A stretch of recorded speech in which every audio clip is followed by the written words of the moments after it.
Welcome to Radio Davos, the podcast from the World Economic Forum that looks at the biggest challenges and how we might solve them. I'm Robin Pomeroy.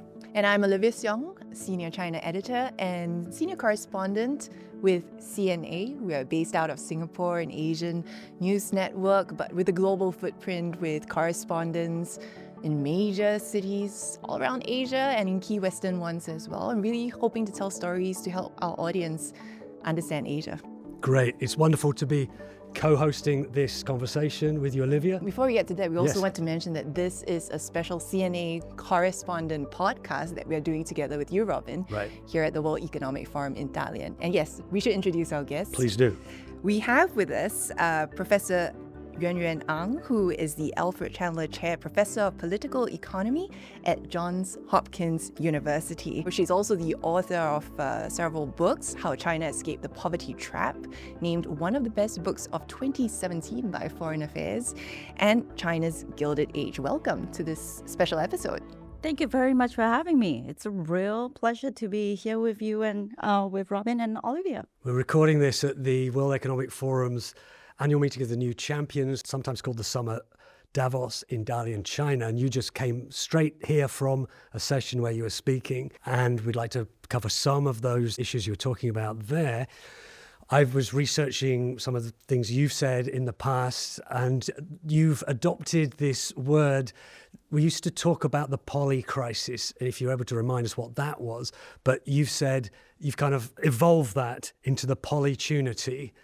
Tell us what those two words mean. Sure. The term polycrisis was actually popularized at this very forum. It was by Adam Tools at the World Economic Forum in 2023. That was the time when world leaders felt a great deal of anxiety about world affairs. So the term polycrisis, which means that we have this entanglement of global threats around us, resonated with world leaders, and it took off, and it stuck. And I am proposing that we should flip that term, because the idea of a polycrisis is, frankly, fear-driven, paralyzing. So yes, you have a name for fear.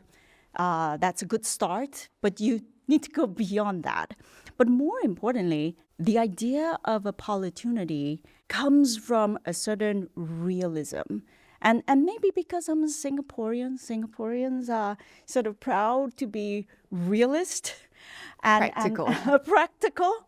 And the realist in me tells me that at a time of global breakdown, it can be scary for some, but it actually is also a rare opportunity for deep reflection and transformation. And if you think about this, in normal times, we don't like to make big changes. It's hard. It's risky. So we'll continue with business as usual, no matter how broken things are. And sometimes we actually need to be forced to change. So this moment where multiple things seem to be breaking down at once, from the Western-led global order to deglobalization to climate change, that gives us an opportunity to actually carry out deep transformation. And that deep transformation, in particular, is going to come from the global majority, the rest of the world. In the past, solutions, memes, agendas was set by a small number of countries, right, who ruled in the last 2 centuries. And one of the realities of our times is that that has drastically changed. Power has shifted, not only to China, but to Africa, Asia, Latin America. We have more voices, which is a good thing. And so in many ways, I think the term polycrisis is more of a polycrisis of Western decline. Not a critique of the West, just a statement of observation. But for the rest of the world, yes, there's a great deal of uncertainty about where we are going, but a time of global breakdown is also a time for radical shifts. And we can see that in the context of China itself. For China, the breakdown of the globalization order, that has allowed China to do export-led manufacturing and prosper. That was a great thing for China. In a sense, it also trapped China because it became so good at making consumer goods, the shoes, the toys, the toasters, that it kind of got stuck playing that role. And despite state efforts to compel, pressure Chinese companies to climb up the value-added chain, to do joint ventures, to do fundamental R&D, those efforts never really worked. Because why would you really do the hard thing when you make so much profit from doing consumer manufacturing? So in a sense, when China and the US had this head-on competition starting around 2016, it was, from China's perspective, must have felt quite dangerous, threatening, but it was also a polytunity for China to say, you know what, maybe it's time to fundamentally rethink China's role in the global economy. And that's where you began to see many of the changes that I just discussed at the last panel, the 14, 15, 5-year plan, where China thinks, okay, we are good at making shoes, toys, toasters, but we really would also like to make advanced materials, airplanes, quantum computers, and given that the state of the world is in disorder, anyway, let's take advantage of that and do the hard thing. You're speaking of this change that we are seeing from China, also its approach. And we heard from the Chinese premier at the opening plenary in his speech, in which he pushed against that characterization. He said Western narrative specifically of the China shock 2.0, instead recasting it as China opportunity 2.0. What do you make of that reframing from the country's second highest ranking official? You know, like I said, we tend to see sort of production and consumption as two separate buckets. The point that I was trying to make at the panel is that they are completely intertwined together. The real challenge of China today is not just a growth slowdown, it's not just geopolitical tensions, it's in particular what I call China's economic paradox, which is that the high-tech advances are real and they are impressive, but they are coexisting with a broad economic slowdown, right? And so China is making these EVs, right, advanced materials, and if you don't have a domestic consumption power, then they have to go out. They have to go to Southeast Asia. They go to South Africa, as one of the audiences, right, asked a question about these very high quality and cheap Chinese EVs in South Africa. For other countries around the world, it's legitimate for them to ask, well, if your products are so good for you, what are we going to make? Right? And other countries also want to manufacture. They want to have some measure of self-sufficiency. They want to climb the value-added chain. But China is just so good at manufacturing. It used to be just consumer manufacturing. Now it's all parts of the supply chain. So that is the shock. And the shock is real. It has to be acknowledged. And so how do you turn the China shock into a China opportunity? Then the key to that is consumption. That's why boosting Chinese domestic consumption is no longer a domestic issue.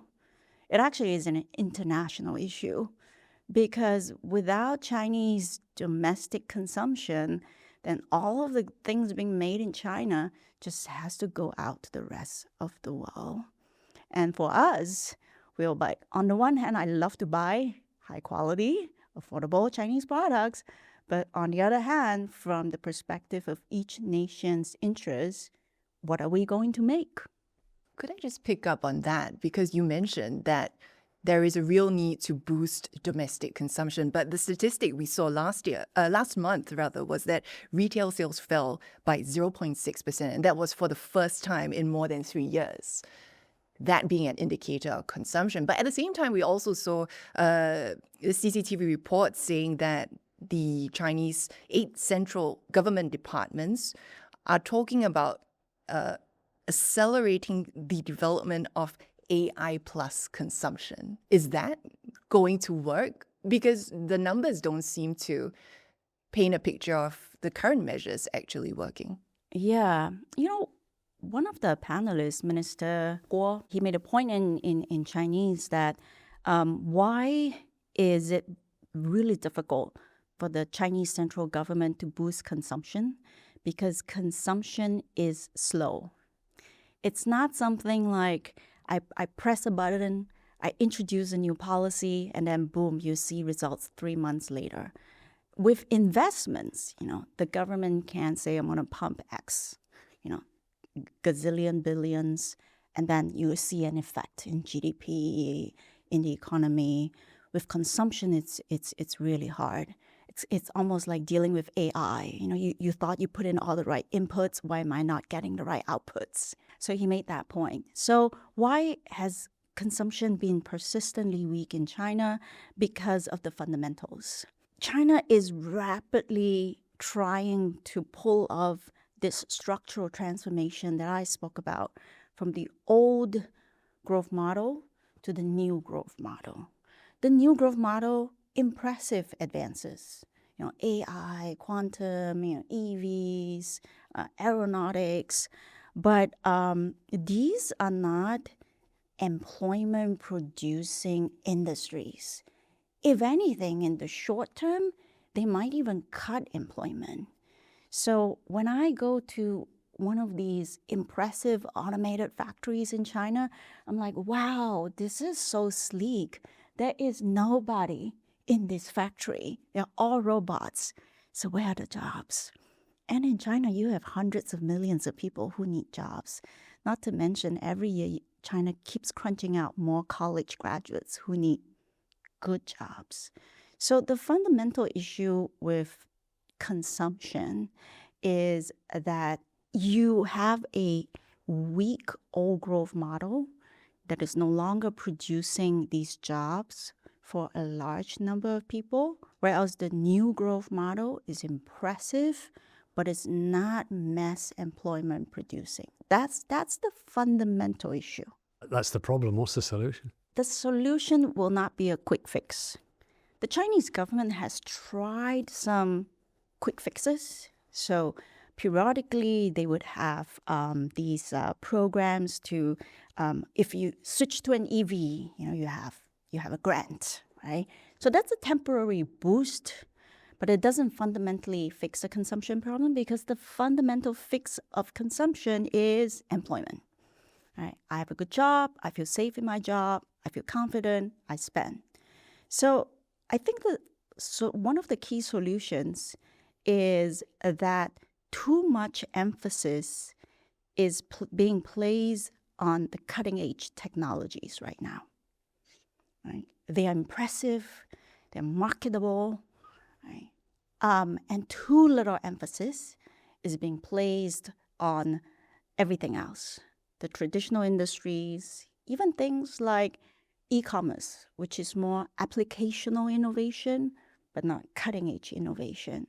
Because those are the sectors of the economy, ultimately, that produces mass employment, and that is relatively easy for people from all walks of life to participate in that innovation. I mean, if you think about things like quantum computing, it's not just how many people can participate in that. Not even me. Right? Not even most PhDs, can participate in those kinds of industries. So they are geopolitically very important. They are dazzling, glamorous. But in the end, the real solution to boosting consumption in China has to be in the non-glamorous parts of the economy. Things like modular manufacturing. You see, nobody talks about that, right? I mean, like most people would react with, what is that, right? What is it? Exactly.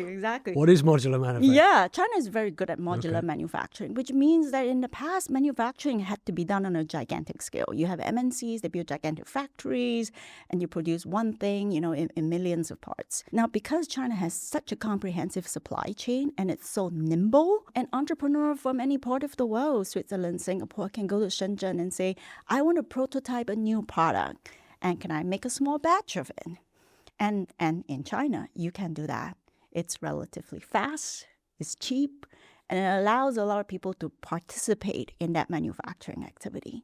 But you see, we don't talk about that, right? Because it's not fancy, it's not glamorous, it doesn't win China geopolitical chips, right? We much prefer the headline, AI, quantum, dancing robots. Right? So that's a divide, In the end, the real solution to consumption in China has to come from humble innovation. Humble in the sense that everyone can participate, the barriers of entry are low, we can integrate that easily into our lives. Glamorous innovation also important, but only for a very particular context.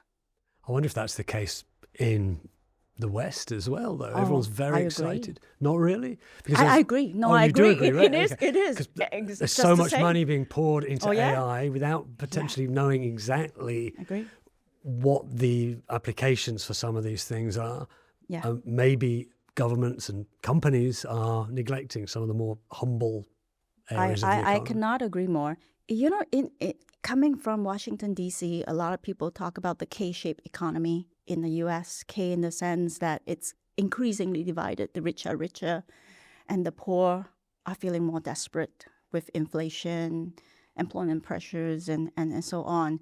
And in the U.S., you see the tech companies are becoming ever more powerful, while ordinary Americans are fed up with data centers being built around them and using up their water. And so you have this polarization within the U.S. Coming here over to Summer Davos, I was surprised that the Chinese are also using the language of the K-shaped economy. So despite seeming to be rivals, this is one of the themes I've always stressed. China and America have a lot more in common than most people realize. I wonder, though, what I'm hearing is that you're saying that this consumption drive is going to take time for us to see the results. Yes. So then I want to ask you about China's new 15th five-year plan that begins from this year. Are you seeing signals that it is preparing for this long-term transformation when you compare it with previous five-year plans? Yes. As I said, if you look at the 14th five-year plan, the focus was singular. We're going to do cutting-edge technology, right? It's called new productive forces at the time, right? So that was the singular goal. If you look at the 15th five-year plan, consumption has been added on top of it. And as I tried to explain, it's not a trivial add-on. It's a necessary, right, add-on. And if you look at more recently, the central government's economic work conference, again, these two themes are brought together again. So at the highest level, I believe there is a recognition, right, that production and consumption are not separate. And if China continues to dominate in manufacturing, then other countries will feel the shock, right? And when they feel the shock, then the Chinese production cannot be sustained, right? So this is where the consumption part becomes necessary for enabling the production to continue. I think you had an interesting analogy for how big a shift this is for China. Could you help us put that into perspective? Sure. The analogy that I used was that five-year plans have always been, of course, a key policy guiding document in China. But in the past, 13th five-year plan and before, it was as if you were driving straight ahead, autopilot, with some adjustments every 5 years, of course, right? And the reason for that was because those 5-year plans were operating under the old growth model where the paradigms have already been defined, right? Global integration, FDI, exports, real estate, construction. So within these parameters, you tweak every now and then, but you know the destination. Just keep going ahead, right? Now, why is it that from the 14 and 15 5-year plan onward, all of a sudden it's getting a lot more attention? And in fact, the central party leadership is now personally supervising, drafting the 5-year plan. It has, in China's political system, been elevated, as a signaling tool. And the reason for that, to use the analogy of driving, is because from the 14 5-year plan onward, it's as if China put its hand firmly on the steering wheel. It's a very heavy steering wheel because we're not talking about a light sedan, not even an SUV. It's a gigantic tanker, and China is trying to make a right turn. Right? It's a structural transformation of the growth drivers, right? Not just GDP in terms of quantity, but GDP coming from the most high value add innovation sectors, which China has put off for many years because it had benefited from the old game of globalization. So that is why all of a sudden everyone is talking like the 5-year plan is cool again, right? Everyone's talking about it, right? And that's because it captures, right? It captures this right turn that China has been trying to make since the 14 5-year plan. Explain what that right turn involves, and it's this more high value, super high tech thing. Is it also the concentration on domestic consumption as well? Is that part of the right turn? There are two levels. Right. The first transformation is from quantity of GDP to quality of GDP, hence the term new quality productive forces. So in the past, China had, and it was normal for China to have 7, even 12% GDP growth, but a lot of it just came from low-hanging fruits, right? Just low-end manufacturing, overcapacity in real estate, build and then demolish again, a lot of environmental pollution as a result. So there was little regard for the quality of growth. From the 14 5-year plan onwards, there was a very clear signal from the central party leadership. We don't want that kind of growth anymore. We want to have high quality growth. So that's level 1. The level 2 is in addition to that, we want to have a structural transformation in the kinds of innovation we are good at. And like I said, China used to be really good at 2 kinds of innovation. 1 to 10, which means applicational innovation. Somebody invents AI and China applies it. Yeah. Or China is also very good at 10 to 100. In fact, China is singularly good at that because of its massive market. So green energy, China can massively scale it and make it cheap. From the 14 5-year plan onward, China had a new ambition, which is in addition to being good at 1 to 10 and 10 to 100, we want to do 0 to 1. So if you look at the social media and the WeChat, now the popular term is 0 to 1. And if you don't know the context, it might feel a little strange, like why is everyone now, talking in sort of binary digits? And what they mean by that is that from 2000 onward, actually maybe a bit earlier than that, starting from when trade tensions with the US, right, intensify, China realized that, we are good at manufacturing everything except everything that's upstream. And so when the US cuts off supply to chips, China finds that it was helpless. And so it realized that it has to move upstream. So 0 to 1 is really that sort of upstream innovation. That's where the new ambitions lie. I know this is a bit of crystal ball gazing. Okay. Sharp right turn for the 14 and 15 5-year plan. 16th 5-year plan. what's the direction? All right. That is a good point. My own,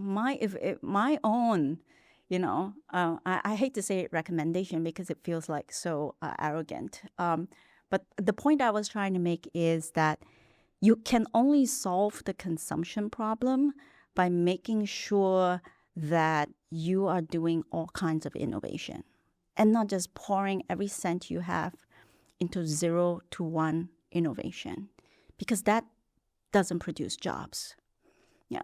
And that means having to also alter bureaucratic incentives in China, which is very important. Right now, try to imagine being a Chinese official. You read the 5-year plan, and it's pretty clear to you what's important. So why would you try to revive real estate or some traditional, economy? That's not going to make yourself look particularly marketable, right? Like you want to stand out by saying, I have a flying taxi, right? Or I have dancing robots, right? So you have this issue of, you also have to deal with this issue, particularly in China, because the implementation is done at the local levels, that there has to be incentives for the local officials to balance the economy across all types of innovation, and in particular focus on employment boosting innovation. It might be hoped that some of that lower quality mass-produced manufacturing might migrate from China to less developed countries. Yes. There's not much indication that will happen, particularly as it's automated, particularly because you've got a lot of unemployment here. We still need these jobs in China. How do you see China's role, either good or bad, in developing countries that need manufacturing, need jobs, need new technologies? In fact, that migration is happening. There are many Chinese companies moving overseas. Just spoke to one entrepreneur who specializes in connecting Chinese companies who want to move to Southeast Asia. So that migration is happening.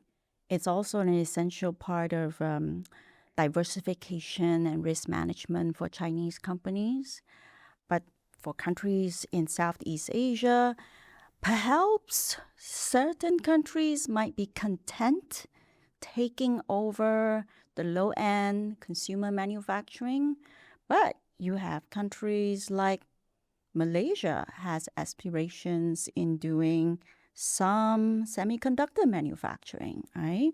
Other economies also want to make their own cars. Even Vietnam wants to make its own EVs.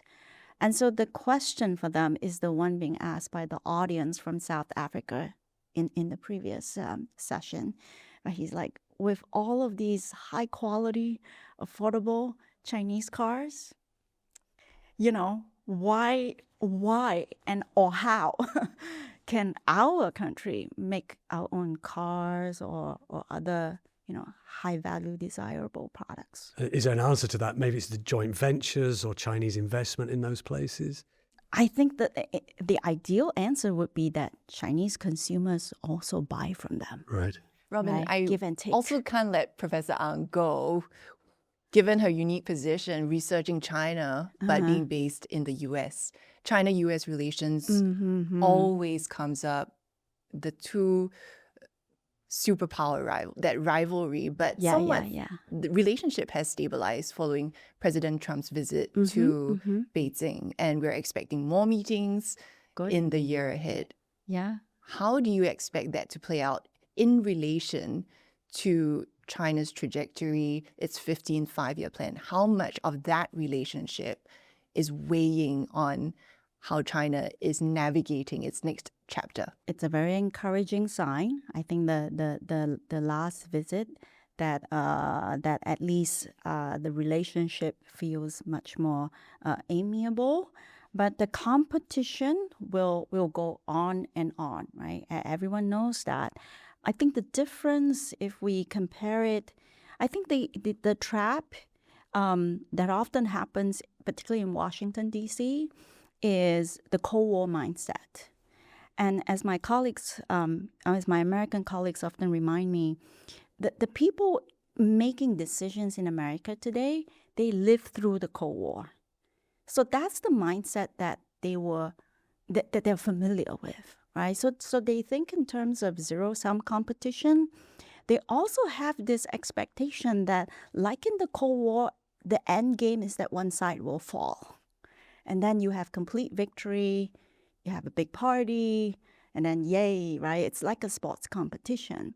But that's just not the reality anymore. The two big powers are in a competition where I think it's possible that there will be no end game, no clear victor for a long time to come. It's also a new world where the rest of the world is no longer just passive, and weak and sort of pressured into picking sides. So every single, Singapore in particular, but also everyone else is saying, we're not going to pick sides. We're going to do business with both great powers, however, it fits our interests. And for the U.S., that's also a new reality to adapt to. Right? So this is a very different international context in which U.S.-China competition is playing out. At Johns Hopkins, I run a forum called the Multipolar World and U.S.-China Forum, where we invite experts from across sectors to discuss U.S.-China relations. But I deliberately put the multipolar world in front because I think too often when we have discussions about U.S.-China, it's so centered on Washington and Beijing. And we need to step back and realize we're kind of in a different world where everyone else matters as well. Everyone else wants to have a voice, and they have more agency today than they ever did in the 20th century. So that's the new world that we are living in. And so that's why if you sit here and moan about the polycrisis, it doesn't resonate with the rest of the world. For the rest of the world, the reality is mixed, risks, dangers, but also tremendous opportunity that they never had in the last century. Professor Yuen Yuen Ang, thanks very much for joining us. Thank you very much. Radio Davos is available wherever you get podcasts, or at wef.ch/podcast. Also on the World Economic Forum's website, you can see all the sessions from the AMNC 26, including the one with Professor Ang that we've talked about. I'll put a link to that in the show notes of this episode. And this has also been a special episode of the CNA Correspondent Podcast, where you can get it on wherever you find your podcasts, on whichever platform that may be. This was fun. Great. Thanks from Olivia and from me. Thank you, Professor Ang. Thank you very much. Thank you for listening and watching, and we'll see you next time.